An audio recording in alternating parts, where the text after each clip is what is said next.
Hello मैं तो मेरे कज़न की शादी थी और हम जाए थे शॉपिंग करने और हम शादी की शॉपिंग करने आए हुए और देखिए मैं कितनी अच्छी लग रही हूँ तमीज़दार सी तभी हम शॉपिंग करने आए बाज़ार में। तो अभी बहुत ज़्यादा शादी की शॉपिंग रहती है हमारी और अभी हम शुरू करने लगे हैं। और अभी मेरे भाई की शॉपिंग हुई थी, इससे मुझे कोई इंटरेस्ट नहीं था, तो मैं बैठ के स्नैप्स बना रही थी और फिर यहाँ पे हम इधर उधर घूम रहे थे। फिर मुझे ख्याल आया कि हम आइसक्रीम खा लेते हैं। फिर वो मैंने कहा चलो आप खा लोगे, मेरा वैसे भी तो कोई काम था, मेरे भाई की शॉपिंग हुई थी। फिर हमने क्या कहते हैं, हम वेट कर रहे थे, अभी हमारी आइसक्रीम आ रही थी और फिर हमारी ना आइसक्रीम आ गई थी और फिर हम वापस दुकान पे जा रहे थे अपने भाई को ढूंढ के कि वो किस दुकान पे चले गए और सारी आइसक्रीम मैंने अपने ऊपर गिरा ली थी। ये तो हमेशा का ही है मेरा। फिर वापस हम वहीं आके बैठ गए थे जहाँ से गए थे और फिर मैं स्नैप्स बनाई थी क्योंकि मेरे भाई की शॉपिंग थी मैंने। फिर मैं सोचा कि मेरी आई साइड भी वीक लग रही है, तो यहाँ मेरा कोई काम नहीं, तो हम आई साइड चेक कराए चले जाते हैं।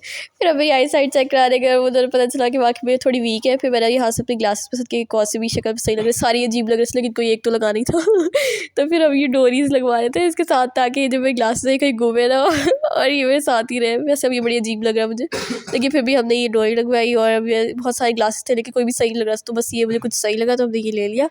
और फिर हमने तो अपनी फजूल हरकतें करी क्योंकि मेरे भाई की जो शॉपिंग डे था ना, तो मैंने उस दिन कुछ नहीं करा, अपनी चीज़ें ली और फिर मेरी ग्लासेस मुझे लग गई थी और इन्होंने कहा था कि आप मोबाइल कम यूज़ किया करें। फिर इसके बाद मैंने फ़्राइज़ खाए क्योंकि मेरा शॉपिंग में तो कोई इंटरेस्ट ही नहीं था। फिर हमने फ़्राइज़ खाए और शॉपिंग तो कम ही करी, खाना पीना ही चलता रहा मेरा तो। और फिर मैं सारे अपने काम करने के बाद अब वापस अपने भाई वगैरह को ढूंढ रहे थे